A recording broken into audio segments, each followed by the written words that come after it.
Red book open. ఎన్నికల్లో TDP ఘన విజయం సాధించిన తర్వాత నారా లోకేష్ మీడియాతో మాట్లాడారు. కక్ష సాధింపులు అనేవి తమ ప్రభుత్వంలో ఉండవని స్పష్టం చేశారు. అప్పుడే చాలా మందిలో ఇక రెడ్ బుక్ ను అమలు చేయరా అని ప్రశ్నించారు. కానీ కక్ష సాధింపులు ఉండబోవని చెప్పాను, కానీ తప్పు చేసిన వారిని వదులుతానని చెప్పలేదని స్పష్టం చేశారు. తప్పు చేసిన వారందరి పేర్లు రెడ్ బుక్ లో ఉన్నాయని, వారిపై చర్యలు తీసుకుంటానని ప్రజలకు హామీ ఇచ్చానని గుర్తు చేశారు. ప్రజలకు ఇచ్చిన హామీని నెరవేరుస్తానని అంటున్నారు. అంటే రెడ్ బుక్ అమలు జరిగి తీరుతుందని చెప్పకనే చెప్పారు.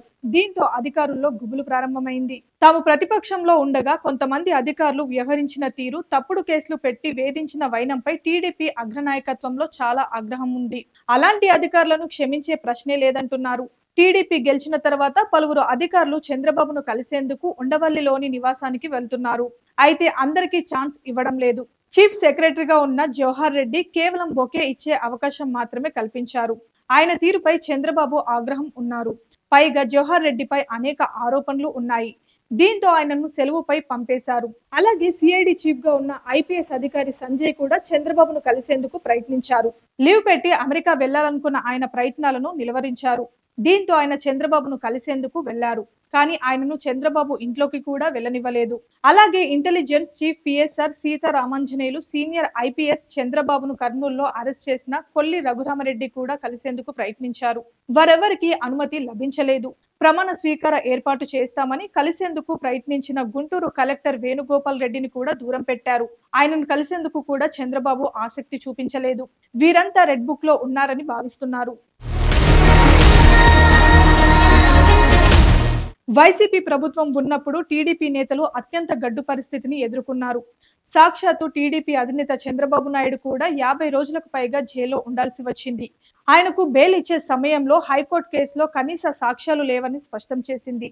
స్కిల్ కేసు సహా అన్ని తప్పుడు కేసులేనని, తప్పుడు కేసులు పెడుతున్న సిఐడి అధికారులను వదిలేది లేదని స్పష్టం చేసింది. సిఐడి చీఫ్ గా 2 సీనియర్ ఐపీఎస్ లు పనిచేశారు. ఒకరు పివి సునీల్ కుమార్ కాగా మరొకరు సంజయ్. వీరిద్దరిపై టీడీపీ విరుచుకుపడుతూ వస్తుంది. రిషాంత్ రెడ్డి, జాషువా వంటి ఎస్పీలు సహా అనేక మందిపై ఆరోపణలు చేస్తుంది. టీడీపీ నేతల్ని విపరీతంగా వేధించిన వారిని వదిలే ప్రసక్తే లేదని చెబుతున్నారు. రెడ్ బుక్ లో ఉన్న వారిలో డిప్యుటేషన్ అధికారులు కీలకం. జగన్ సీఎం అయిన తర్వాత డిప్యుటేషన్ మీద ఇతర రాష్ట్రాల నుంచి వచ్చిన వారు ఇక్కడ కీలక పదవుల్లో ఉండి అనేక ఆరోపణలు ఎదుర్కొంటున్నారు. వారందరూ రిలీవ్ అవ్వాలన్నా అంగీకరించడం లేదు. డిప్యుటేషన్ పై వచ్చిన అధికారులను రిలీవ్ చేయకూడదని ప్రభుత్వం నిర్ణయం తీసుకుంది. తమను రిలీవ్ చేయాలంటూ దరఖాస్తులు చేసుకుంటున్న డిప్యుటేషన్ పై వచ్చిన పలువురు అధికారులకు ఇదే చెబుతున్నారు. స్టాంపులు, రిజిస్ట్రేషన్ల శాఖ ఐజీ రామకృష్ణ మార్గదర్శిపై తప్పుడు కేసుల్లో ప్రధాన వ్యక్తి. ఆయన తను పోతానంటూ లెటర్ పెట్టుకున్నారు. గనుల శాఖ ఎండీ విజి వెంకటరెడ్డి కూడా అదే చేశారు.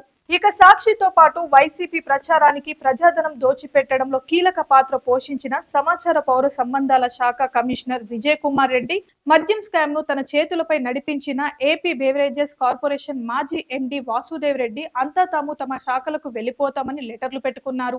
AP FSL MD Madhusudan Reddy, పరిశ్రమల శాఖ కమిషనర్ చిలకల రాజేశ్వర్ రెడ్డి కూడా అదే చెబుతున్నారు. తెలంగాణకు వెళ్లేందుకు ఇప్పటికే దరఖాస్తులు చేసుకున్న ఆర్థిక శాఖ ప్రత్యేక ప్రధాన కార్యదర్శి ఎస్ఎస్ రవత్ కూడా ఇంకా గ్రీన్ సిగ్నల్ రాలేదు. తెలంగాణకు వెళ్లేందుకు మరికొందరు కీలక శాఖల అధికారులు దరఖాస్తులు పెట్టుకున్నారు. అయితే ప్రభుత్వం ఎవరిని కదలనీయకుండా చేస్తుంది. సెలవుపై వెళ్తానంటూ దరఖాస్తులు చేసుకున్న టీటీడీ ఈఓ ధర్మారెడ్డి సెలవు కూడా తిరస్కరించారు. సెటిల్ చేయాల్సిన లెక్కలు చాలా ఉన్నాయని టీడీపీ నేతలంటున్నారు.